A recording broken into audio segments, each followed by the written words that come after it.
नमस्कार बच्चों, स्वागत है आपका हमारे इस छोटे से परिवार रेलवे एग्जाम्स गुरुकुल में। ठीक है ना। अगर आप इस परिवार के साथ जुड़ना चाहते हैं तो हमारे साथ जरूर जुड़ें, चैनल को सब्सक्राइब जरूर करें। अब देखिए यहाँ पर आज मैं आपके सामने जो डिस्कस करने वाला हूँ वो आपकी जिंदगी का सबसे बड़ा टॉपिक है। क्या टॉपिक है?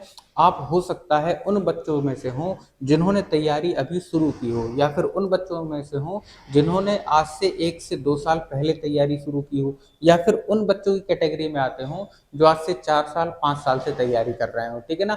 आप किसी भी कैटेगरी में तैयारी कर रहे हो और आपका सिलेक्शन होने में अगर दिक्कत आ रही है तो उन सभी चीजों का सॉल्यूशन आज मैं आपको बताने वाला हूं। मतलब ऐसा सॉल्यूशन कि इसके बाद आपको किसी और चीज की जरूरत नहीं होगी, ना किसी से सहायता मांगने की जरूरत होगी, ना किसी का कोर्स खरीदने की जरूरत होगी। ठीक है ना। इतनी बड़ी चीजें मैं आपको आज बताने वाला हूँ, है ना। बस आपको करना क्या है कि ध्यान से कुछ मिनट रुक कर आराम से तसल्ली के साथ सारी चीजें आराम से सुनते जाना है। ठीक है। बोर्ड में आप बहुत सारी चीजें लिखी हुई देख रहे होंगे, कई सारी किताबें लिखी हुई देख रहे होंगे, फॉर्मूले का नाम लिखा हुआ देख रहे होंगे। ठीक है ना। इन सभी चीजों पे डिटेल वाइज चर्चा करूंगा। ठीक है। अब देखिए यहाँ सबसे पहले बात कर लेते हैं सबसे पहले बात कर लेते हैं गुरुकुल मैथ्स मास्टर क्लास के बारे में। गुरुकुल मैथ्स मास्टर क्लास ये है क्या? ये बेसिकली हमने वो तरीका खोज कर निकाला है, या फिर पढ़ने का वो प्रोसेस निकाला है कि कैसे चीजों को एक बच्चे के दिमाग में फिट की जाती हैं, या बच्चा स्वयं से अपने दिमाग में फिट कर सकता है। ठीक है ना। उसके लिए आपको हमारी भी सहायता की जरूरत नहीं पड़ेगी, ना किसी और बाहरी पर्सन की, ना किसी और टीचर की जरूरत पड़ेगी। ठीक है ना। आप खुद भी इस चीज को अप्लाई कर सकते हैं। ठीक है। अगर आप इतना सब सीख गए तो आपको किसी और चीज के साथ जुड़ने की जरूरत नहीं पड़ेगी। ठीक है। बेसिकली ये लाने की जरूरत क्यों पड़ी मार्केट में? ठीक है। आप देख रहे होंगे कि हर साल 2 साल में एक नया टीचर खुदक के मार्केट में आता है ना, और अपनी लॉन्चिंग ऐसे बताएगा कि जैसे बहुत बड़ा कोई मतलब ब्रांड बन गया हो। ठीक है ना। नई नई रील्स बनाए, खाना खा रहे हैं रील्स बनाते हुए दिखा रहे हैं, कहीं घूमने जा रहे हैं रील्स दिखा रहे हैं। ठीक है। तो ये टीचर की जो क्वालिटी को गिराने की कोशिश की जा रही है, बेसिकली उस चीज के लिए हम लोग यहाँ पर इकट्ठा हुए हैं। ठीक है ना। जो हमारा रेलवे गुरुकुल परिवार है ये बेसिकली बहुत छोटा परिवार है, लेकिन ईमानदारी के साथ काम करने वाला परिवार है। ठीक है ना। तो यहाँ पर सारी चीजें डिस्कस करेंगे। ठीक है। पहले मैं आपको वो चीजें बता दूं कि आपको किन के साथ पढ़ना चाहिए, किन के साथ नहीं पढ़ना चाहिए। ठीक है ना। बेसिकली टीचर कोई बुरा नहीं होता, ऐसा नहीं है कि कोई टीचर बुरा है या कोई टीचर अच्छा है, किसी टीचर को कम नॉलेज है, किसी टीचर को ज्यादा नॉलेज है, ऐसा कुछ नहीं है। ठीक है। बात आती है कि बच्चों का सिलेक्शन क्यों नहीं हो पा रहा। ठीक है ना। क्यों नहीं हो पा रहा? आप खुद तैयारी कर रहे हैं, आपको पता होगा कंपटीशन कैसा है, दिन प्रतिदिन कंपटीशन बढ़ता जा रहा है। ठीक है। लेकिन 2 साल 4 साल 5 साल, यहाँ तक कि 6 6 साल 10 10 साल तक तो ये बच्चे तैयारी करते रहते हैं। ठीक है।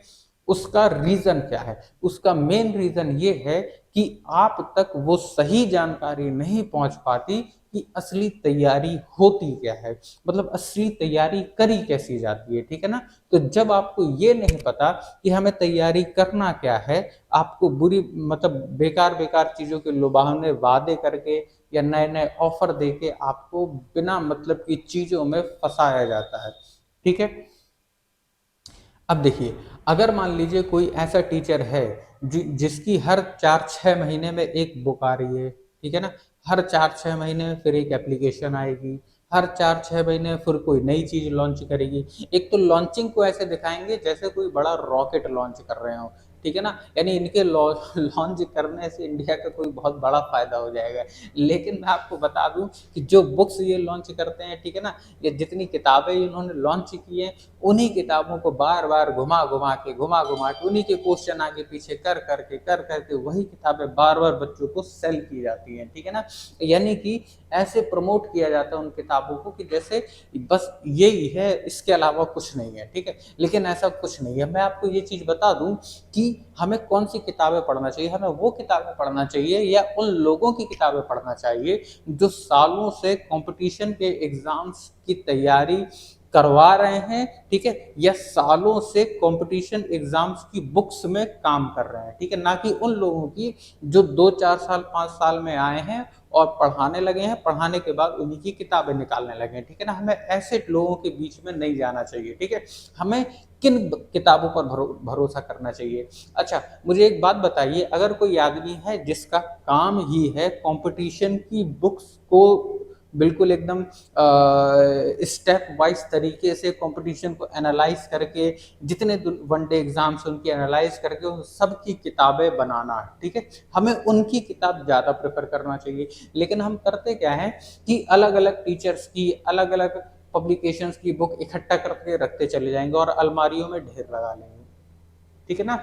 तो ऐसे में होता क्या है कि हम खुद डिसाइड नहीं कर पाते कि हमें कौन सी किताब प्रॉपर तरीके से लगाना है। बट ठीक है ना, अगर आपने एक किताब भी ढंग से लगा ली किसी अच्छे राइटर की, और कम से कम 10 बार आपने लगा ली, ठीक है ना, कैसे लगाना है, किस तरह से लगाना है, इस चीज के बारे में भी डिस्कस करेंगे, लेकिन अभी किताबों के बारे में, ठीक है। तो आपको कौन सी किताब लेना चाहिए, जो कि जिनका काम है बुक्स पब्लिश करना, और ठीक है, ना कि उनका जो, ना कि उन किताबों को लेना चाहिए जो हर 4-6 महीने में एक नई किताब लेके आपके सामने आ जाते हैं। भाई अगर आपके पास इतनी ही दिमाग है तो आप सारी चीजें एक ही किताब में डाल के दो ना बच्चों को, लेकिन नहीं, हर 4-6 महीने में एक नई किताब बना देंगे, फॉर्मूले के लिए अलग, ये फॉर्मूले के लिए अलग, ठीक है ना, इस एग्जाम्स के लिए अलग, उस एग्जाम्स के लिए अलग। भाई अगर तैयारी कर रहे हैं आप, वनडे एग्जाम में है, ठीक है ना, तो रेलवे की कोई सी भी तैयारी हो, ठीक है ना, या एसएससी की कोई सी भी तैयारी हो, दोनों में क्वेश्चन में कोई खास फर्क नहीं रहता है, ठीक है ना। अब आप देख रहे होंगे कि दोनों को जो टेंडर है एक को मिला है, टीसीएस को, ठीक है ना, तो वो क्या भेदभाव करेगा क्वेश्चन देने में। या अगर मान लीजिए प्री और मेंस, ठीक है ना, प्री और मेंस, जो क्वेश्चन प्री में आ सकता है वो मेंस में भी आ सकता है, जो मेंस में आ सकता है वो प्री में भी आ सकता है, लेकिन बच्चों को केवल प्री की तैयारी करवाई जाती है, मेंस की तैयारी नहीं करवाई जाती, बल्कि ओरिजिनल तैयारी मेंस की होती है, ठीक है ना। प्री की तैयारी करवा के गलती से अगर किसी बच्चे का प्री निकल जाता है तो मेंस के लिए ऐसे कोर्स निकालेंगे, ऐसी चीजें, मतलब बिल्कुल एकदम भगदड़ मच जाती है कोर्स निकालने की, एक मतलब रेस लगा देते हैं सबके सब। तो इन चीजों में जो आदमी फंसा रहता है, जो बच्चे फंसे रहते हैं, उनका सिलेक्शन कभी नहीं हो सकता। होगा भी तो 8-8 10-10 साल पढ़ने के बाद होगा, 5-5 साल 10-10 साल पढ़ने के बाद, ठीक है ना। अब 8-8 10-10 साल पढ़ने के बाद जब आप सिलेक्शन लेंगे तो क्या 30-35 साल की उम्र में सिलेक्शन लेंगे, उस सिलेक्शन का फिर मतलब क्या रहा, है ना। मतलब तो तब रहता है जब 18-20 साल 22 साल में आपका सिलेक्शन हो जाए, खुशी से आप बढ़िया अपने जॉब करें, नौकरी करें, घर वालों का ख्याल रखें, ठीक है ना। अब यहाँ पर मैं आपसे कुछ चीजें डिस्कस करूंगा। क्या चीज डिस्कस करूंगा, जो आपके सबसे फायदे की चीज है, वो फायदा है बीटीए मैथ्स फॉर्मूला, ठीक है ना। बीटीए मैथ्स फॉर्मूला, अब ये बीटीए मैथ्स फॉर्मूला क्या है। बीटीए मैथ्स फॉर्मूला ये बेसिकली बेसिकली जो पुराने समय से जो चीजें चली आ रही हैं कि बच्चों के दिमाग में कैसे हिट करना है, मतलब बच्चों के दिमाग में कैसे चीजों को फिट करना है, कैसे उनके दिमाग में कोई चीज बैठाना है, ये बच्चा खुद भी कर सकता है अपने मन से, बस एक क्रम को फॉलो किया जाता है, ठीक है। अगर आपने उस क्रम को फॉलो किया तो आप ये समझ लीजिए आपकी मैथ चाहे कमजोर हो, एवरेज हो, या फिर बहुत अच्छी हो, ठीक है ना, इससे कोई फर्क नहीं पड़ता। आपने देखा होगा ना कि जिसकी मैथ अच्छी होती है उसका भी सिलेक्शन नहीं हो पाता, और कई बार जिसकी मैथ अच्छी नहीं होती उसका सिलेक्शन हो जाता है ना। तो मैथ के अच्छा होने या ना होने से सिलेक्शन पर कोई फर्क नहीं पड़ता है, ठीक है ना, बस हमें सिलेक्शन लेना कैसे है ये सीखना है, ठीक है ना। तो बीटीए फॉर्मूले पे हम लोग थोड़ा सा डिस्कस कर लेते हैं। देखिए, जो गुरुकुल मैथ्स मास्टर क्लास है, इसमें आपको क्या सिखाया जाएगा, है ना, बीटीए फॉर्मूला। मतलब कि अगर आप बीटीए फॉर्मूला सीख गए तो आपको किसी टीचर के पास कुछ भी मतलब मदद लेने की जरूरत नहीं है, कहीं से कुछ करने की जरूरत नहीं है, आप खुद भी सारी चीजें अप्लाई कर सकते हैं। अप्लाई करना कैसे है, पहले एक छोटा सा एग्जांपल ले लेते हैं, ठीक है ना। जैसे मैंने एग्जांपल ले लिया कि मैंने आपको करवाया परसेंट, ठीक है ना, मैंने एक छोटा सा टॉपिक ले लिया कि मुझे पढ़ाना है परसेंट, ठीक है, या मुझे सीखना है परसेंट की कैसे परसेंटेज सीखें कि बिल्कुल एकदम दिमाग में फिट हो जाए, ठीक है। अब ध्यान से सुनिएगा, सबसे पहले अगर मैं परसेंटेज सीखना चाहता हूँ या पढ़ाना चाहता हूँ तो मैं उसमें पढ़ाऊंगा आपको सबसे पहले इंफॉर्मेशन, ठीक है ना, इंफॉर्मेशन, ठीक है, इंट्रोडक्शन इंफॉर्मेशन, दो अलग अलग चीज हो गई। इंट्रोडक्शन, इंफॉर्मेशन, दो अलग चीज हो गई। यहां पे मैं आपको क्या दिखाऊंगा, इंफॉर्मेशन। किस चीज की इंफॉर्मेशन, परसेंटेज की इंफॉर्मेशन। और ठीक है ना। जब हमें उसकी जानकारी होगी, इंफॉर्मेशन हमें उस चीज के बारे में मिल जाएगी, है ना, यानी कि कम से कम एक दिन पूरा लगता है इंफॉर्मेशन देने में, ठीक है ना। इंफॉर्मेशन देने में या इकट्ठा करने में आपको पूरा का पूरा एक दिन लग जाए, एक चैप्टर का, ठीक है। उसके बाद आपको पढ़ना होता है उसका यूज, ठीक है। परसेंटेज का पहले हमने क्या पढ़ा, इंफॉर्मेशन, फिर उसका पढ़ेंगे हम लोग यूज, कि परसेंटेज कहाँ कहाँ यूज होता है। परसेंटेज ना केवल परसेंट में यूज होगा, बल्कि प्रॉफिट लॉस या ईएसआई, है ना, डिस्काउंट या एवरेज, या कोई भी मैथ्स का चैप्टर हो, चाहे अर्थमेटिक का हो, एडवांस मैथ का हो, या ज्योमेट्री का हो, कोई सा भी हो, अगर वहां पर परसेंटेज लग सकता है, ठीक है ना, तो हम उसे क्यों ना लगाएं। बस समझे, ठीक है ना। लेकिन लगाने की भी कुछ शर्तें होती हैं कि कहां पर आप परसेंट लगा सकते हैं, कहां पे आप परसेंट नहीं लगा सकते, ठीक है, या कहां पर आपको परसेंट लगाना चाहिए, कहां पे आपको परसेंट नहीं लगाना चाहिए। सबसे पहले हमें ये सीखना होता है, ये सीखते हैं हम यूज में, ठीक है। तीसरी चीज जो हम तैयार करते हैं वो तैयार करते हैं बेसिक, ठीक है ना। बेसिक जानकारी, जो परसेंटेज की बेसिक जानकारी होती है, बेसिक जो नॉलेज होनी चाहिए परसेंटेज की, कि परसेंट बनता कैसे है, ठीक है, परसेंट टूटता कैसे है, ठीक है, परसेंट चेंज कैसे होता है, या परसेंट में कन्वर्ट कैसे किया जाता है, ये सारी जानकारी हम लोग करते हैं बेसिक में, ठीक है। जब आप इतना सीख जाते हैं, इसमें लग जाता है आपको कम से कम 2 दिन लग जाएगा, ठीक है ना। यानी यूज और बेसिक सीखने में आपको 2 दिन का समय लगेगा कम से कम, और एक दिन का समय, मतलब ये पूरा आपको सीखने में कम से कम 2 दिन का समय लगेगा, ठीक है।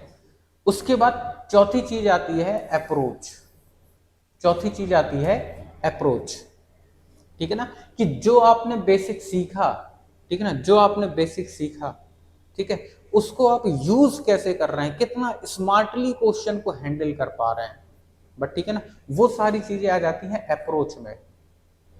फिर उसके बाद आता है ट्रिक्स, फिर उसके बाद क्या आएगा, ट्रिक्स, ठीक है ना। अब यहां पर ट्रिक्स आपको पता ही होगा, बेसिकली मोस्टली बच्चे ट्रिक्स पर ही डिपेंड करते हैं आजकल, ठीक है ना। आपने देखा होगा रील्स पे ट्रिक पढ़ा रहे होते हैं आजकल, ठीक है ना, रील्स पे ट्रिक पढ़ा रहे होते हैं, और वो ट्रिक्स आपकी किसी काम की नहीं है। आपने अगर एग्जाम दिए होंगे तो उनमें से बताइए आपने कितनी ट्रिक्स अप्लाई कर ली, उनमें से एक भी ट्रिक आपके काम की नहीं है।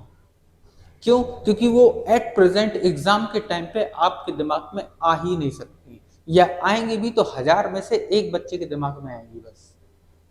समझ रहे हैं, जो आजकल जो ट्रिक चल रही होती हैं, बेसिकली वो ट्रिक नहीं होती हैं, ठीक है ना। उन्हें होता क्या है कि 47 × 37 अगर मल्टीप्लाई मुझे नहीं पता है तो मैं करके देखूंगा, लिख के सामने रख लूंगा, अगर क्वेश्चन के बीच में आया, मुझे पता है कि क्वेश्चन के बीच में आएगा, मैं वही, मैंने देख रखा है कि इसका मल्टीप्लाई करने पे क्या आएगा, बेसिकली मल्टीप्लाई करके जल्दी से लिख दूंगा, ठीक है ना। और उसमें आपको लगेगा कि यार बहुत कोई बड़ा एक्सपर्ट आपको पढ़ा रहा है। लेकिन ये जो पढ़ाते हैं यूट्यूब में, ये बेसिकली होता क्या है, पहले उसे 2-4 बार सॉल्व करके अपने सामने लगा लिया जाता है स्क्रीन में, और वही देख देख के आपको नंबर जो कैलकुलेशन पहले से ही लिख लेते हैं स्क्रीन में, और उन्हीं को देख देख के आपको सटीकता पूर्वक बताते चले जाते हैं, बट ठीक ना।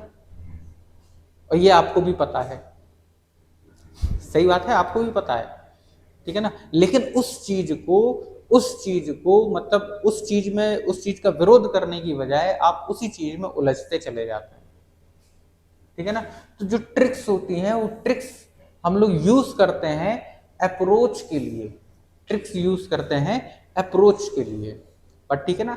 लेकिन जब अप्रोच और ट्रिक दोनों को मिक्स कर दिया जाता है, तब फिर निकल के आता है हमारा क्या, बीटीए, यानी कि इसमें बेसिक, ट्रिक और अप्रोच, ठीक ना, बेसिक, ट्रिक और अप्रोच, तीनों चीजों को मिक्स कर दिया जाएगा। यानी बी फॉर देखेंगे आप बेसिक, टी फॉर देखेंगे ट्रिक, ए फॉर देखेंगे अप्रोच, ठीक है ना। तो जब हम बेसिक ट्रिक को अप्रोच के साथ मिक्स कर देंगे तो उसे बोला जाता है बीटीए, बट ठीक है ना। तो जैसे ही आप अप्रोच सीखेंगे, ट्रिक्स सीख लेंगे, ठीक है ना, फिर उसके बाद सिखाया जाएगा अप्रोच और ट्रिक को मिक्स कैसे किया जाए। बकायदा आपको सिखाया जाएगा कि अप्रोच ये है, ट्रिक ये है, इनको मिक्स करके क्वेश्चन को जल्दी सॉल्व कैसे करना है, ठीक है ना। उसके बाद सॉल्व बुक 10 टाइम्स, यानी आपके पास कोई सी भी बुक हो, किसी भी राइटर की हो, कोई फर्क नहीं पड़ता, बस वो एक अच्छे राइटर की होना चाहिए जिनका काम ही है कंपटीशन की बुक्स निकालना, ठीक है ना। अब उन किताबों में आप चाहे किरण को ले सकते हैं या घटना चक्र को ले सकते हैं, ठीक है ना, आर एस अग्रवाल को ले सकते हैं, ठीक है। तो इस तरह की, या एस टी यादव को भी ले सकते हैं, इस तरह की किताबों को आप ले सकते हैं क्योंकि इनका काम ही है बुक्स निकालना कंपटीशन के लिए, ये मार्केटिंग के लिए नहीं, इनका काम ही है बुक्स निकालना, ठीक है ना। अगर कोई टीचर हर 2-4 साल, हर दो चार महीने में बुक्स निकालता है, इसका मतलब उसके दिमाग के अंदर इतनी समझ नहीं है कि वो सारी चीजों को एक बुक में कंबाइंड करके दे दे। हाँ, किरण, घटना चक्र, ये जितनी ये मैं बुक्स के नाम आपके सामने लिए हैं, इनकी सॉल्विंग आपको नहीं देखना है, ठीक है ना, क्योंकि इनमें बेसिक तरीके से सॉल्विंग बताई गई है। अगर आप उस बेसिक तरीके का यूज करेंगे तो आप मैथ तो सीख जाएंगे, लेकिन एग्जाम में नंबर टाइम पर नहीं ला पाएंगे, मतलब कम समय में ज्यादा क्वेश्चन अटेम्प्ट नहीं कर पाएंगे। बट ठीक है ना। तो बुक्स कौन सी लेना है, उन राइटर की लेना है जिनका काम ही है कंपटीशन को एनालाइज करके, सभी कंपटीशन को एनालाइज करके उनके लिए कंबाइंड एक बुक बनाना। इससे होता क्या है कि अलग अलग कॉम्पिटिशन्स जो होते हैं हमारे, है ना, एसएससी वालों को रेलवे वालों को क्वेश्चन मिल गए, रेलवे वालों को एसएससी वालों को क्वेश्चन मिल गए, ठीक है ना, दोनों ने मिक्स करके अपने क्वेश्चन लगा दिए और साथ साथ में अन्य एग्जाम्स के जो बैंकिंग वगैरह के सारे क्वेश्चन लगा दिए, सॉल्व कर लिए, उसके बाद एग्जामिनर देता रहे, कहीं से देता रहे, क्या फर्क पड़ता है। जरूरी नहीं है रेलवे का पेपर है तो केवल प्रीवियस ईयर पर ही डिपेंडेड है, ठीक है ना। क्या उसमें एसएससी से क्वेश्चन नहीं आ सकता? बिल्कुल आ सकता है, ये आपको भी पता है, लेकिन आपको बेवकूफ कैसे बनाया जाएगा। एसएससी रेलवे के लिए खास तौर पे अलग से बुक्स निकाली जाएंगी कि प्रीवियस ईयर के आप लेने जाओ तो हजारों मार्केट में किताबें पड़ी, अब प्रीवियस ईयर के क्वेश्चन ऐसा नहीं, आप नेट से डाउनलोड कर लो प्रीवियस ईयर के क्वेश्चन, 20-25 रुपए में फोटो कॉपी निकल आएगी, आप निकाल लो। और वही क्वेश्चन प्रीवियस ईयर की बुक में छाट छाट के मतलब कंपाइल करके आपको चिपका देते हैं, आप खुश हो जाते हो। उससे बढ़िया है कि आप इस तरह की बुक एक ले लो, काम खत्म। एक बुक लेना है, 10 बुक भी नहीं लेना है मैथ की, ठीक है ना। फॉर्मूले कुछ मंगल ग्रह के फॉर्मूले तो इसमें लगना नहीं है कि मंगल ग्रह के फॉर्मूले आके लगाए हमने और वहां सिलेक्शन हो गया।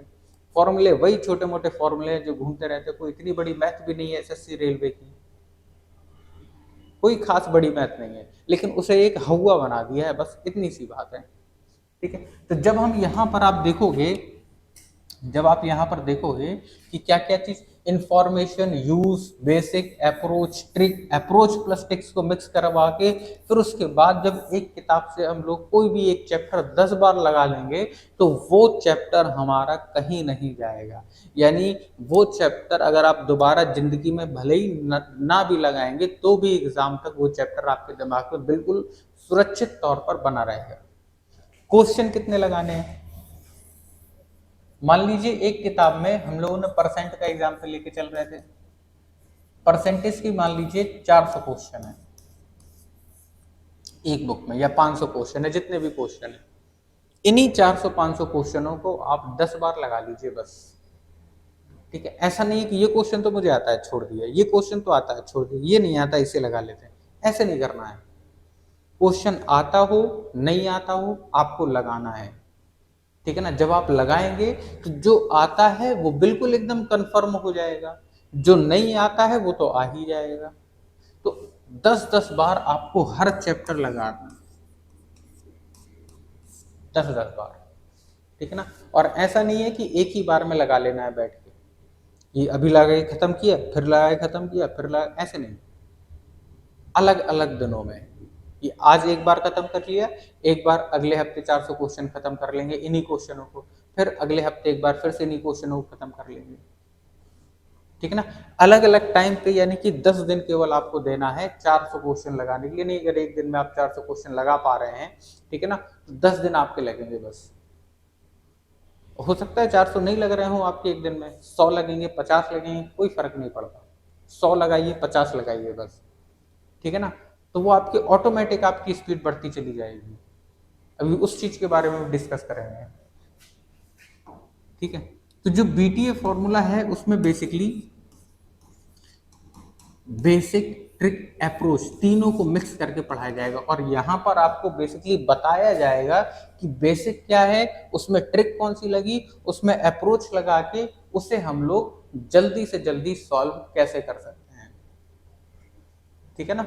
और यहाँ पर कोई वो हवाबाजी नहीं होगी कि एक सवाल लिखा है 30 सेकंड में फटाक से बनाया, है ना, और उसके बाद आपने कहा वाह सर क्या जल्दी क्वेश्चन कर दिया, ठीक, वो चीज नहीं होगी। अगर उस चीज को देखना है, उस चीज में आपको मजा आता हो तो आप देखते रहिए दूसरे का वीडियो, कोई दिक्कत नहीं, ठीक है ना। मुझे केवल कुछ लोग चाहिए, यानी कि 100-150 लोग ही चाहिए जो कि अच्छे से ईमानदारी के साथ पढ़ने के लिए तैयार। अब देखिए बात करते हैं यहाँ पर चैप्टर्स के बारे में, कि रेलवे के एग्जाम्स में चैप्टर कितने पूछे जाते हैं, ठीक है ना। अभी आप चैप्टर सुनेंगे तो होश उड़ जाएंगे आपके, ये वो चैप्टर हैं जो रेलवे ने खुद बताए हैं, ठीक है ना। चैप्टरों की टोटल संख्या है वो है 26 प्लस, 26 प्लस। और जाके रेलवे की ऑफिशियल साइट में, ठीक है ना, जाके आप चेक कर लीजिएगा 26 प्लस। और अगर मैं सिंप्लीफिकेशन के 10 चैप्टर भी अगर इसमें मिला दूं तो ये हो जाएंगे लगभग लगभग 36 प्लस चैप्टर आपके पास हो जाएंगे। ये भी आपको कोई टीचर आके नहीं बताएगा।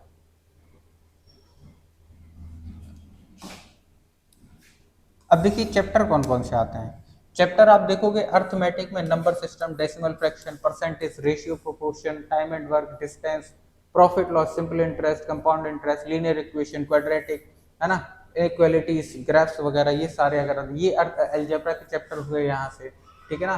ज्योमेट्री वगैरह हो गई ये, ठीक है, 10 चैप्टर ये। मेंसुरेशन के 4 चैप्टर ये हो गए अपने, है ना। इसके स्क्रीनशॉट ले लीजिए, आपको इन्हीं चैप्टरों को तैयार करना है,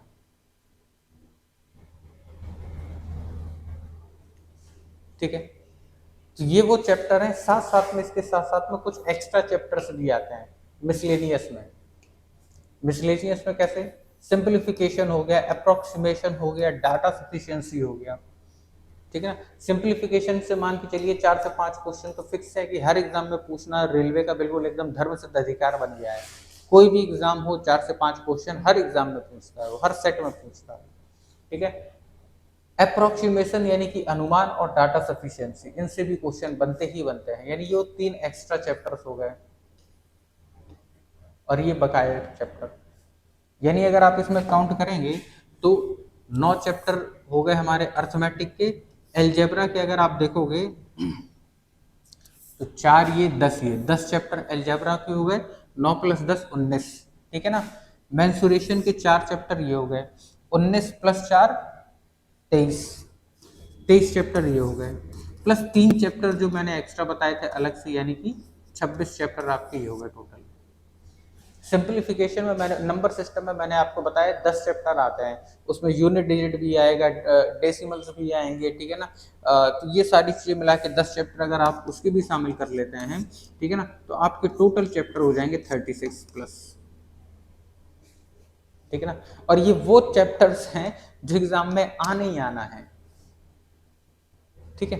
तो ये मैंने बता दिया कि मैथ्स के पेपर में आपको कौन कौन से चैप्टर पढ़ना है, ठीक है। कैसे पढ़ना है इस चीज के बारे में भी डिस्कस कर लिया, कि जब आप किसी चैप्टर के इंफॉर्मेशन, ठीक है ना, इंफॉर्मेशन, यूज और बेसिक, ये 3 चीजें कम से कम 3 दिन हर चैप्टर की आपको पढ़ना पड़ेगा।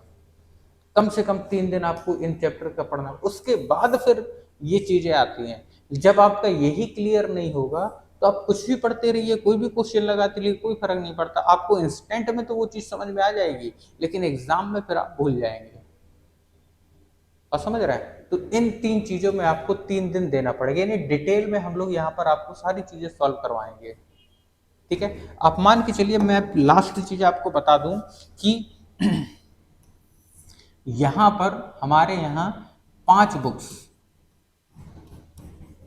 आपको अलग अलग बुक्स लेने की जरूरत नहीं है, आपके पास कोई एक अच्छी बुक होना चाहिए बस, लेकिन मैं यहाँ पर 5 बुक्स की सॉल्विंग आपको करवाऊंगा हर चैप्टर की। मतलब कि जैसे हमने भी एग्जांपल लिया था परसेंटेज में इंफॉर्मेशन यूज बेसिक, पहले ये पढ़ाऊंगा, ठीक है ना। उसके बाद अप्रोचेस ट्रिक और ट्रिक प्लस अप्रोच ये पढ़ाऊंगा, ठीक है ना। इसे पढ़ाते पढ़ाते हम लोग कम से कम नहीं तो 100 से 200 के आसपास तक क्वेश्चन हम लोग कर लेंगे इतने में, ठीक है। फिर उसके बाद हम लोग पढ़ेंगे, उसके बाद सॉल्व करेंगे बुक्स को, 2 मिनट। फिर उसके बाद सॉल्व करेंगे बुक्स को, ठीक है ना। अब बुक्स में क्या सॉल्व करेंगे, जो मैंने आपको बताया, जो ये 5 बुक्स हैं, है ना। हर बुक के अगर आप 400 क्वेश्चन ले लें तो 5 बुक के आपके हो जाएंगे 2000 के आसपास। 5 बुक के कितने क्वेश्चन हो जाएंगे, 2000। यानी जब आप एक ही चैप्टर के दो, अब ऐसा नहीं है कि 2 के 2000 लगाना है, इसमें होगा क्या कि बहुत सारे क्वेश्चन जब हम लोग अलग अलग किताब से लगाएंगे तो सिमिलर रहेंगे, ठीक है ना। तो उन्हें हम लोगों को नहीं पढ़ना है, वो चीजें हम नहीं लगाएंगे, बाकी चीजें हम लोग अन्य चीजें पढ़ेंगे, ठीक है ना। तो इस तरीके से मैथ्स के एक एक चैप्टर के हजार हजार क्वेश्चन यहाँ पे लगवाऊंगा, और पर चैप्टर के हिसाब से लगवाऊंगी। परसेंटेज पढ़ा रहा हूँ तो जब तक ये पूरा खत्म नहीं हो जाएगा तब तक पढ़ाऊंगा इसे पूरी डिटेल में, तो क्वेश्चन आपका कहीं भी रहे वो छूट नहीं सकता, ठीक। चलिए मिलते हैं हम लोग जल्दी, अपना बैच शुरू कर रहे हैं, कल से या परसों से आपको वीडियोस मिलना चालू हो जाएंगे, ठीक है ना। अगर आप इस परिवार के साथ जुड़ना चाहते हैं तो चैनल को सब्सक्राइब जरूर कर लीजिएगा, ठीक है। धन्यवाद।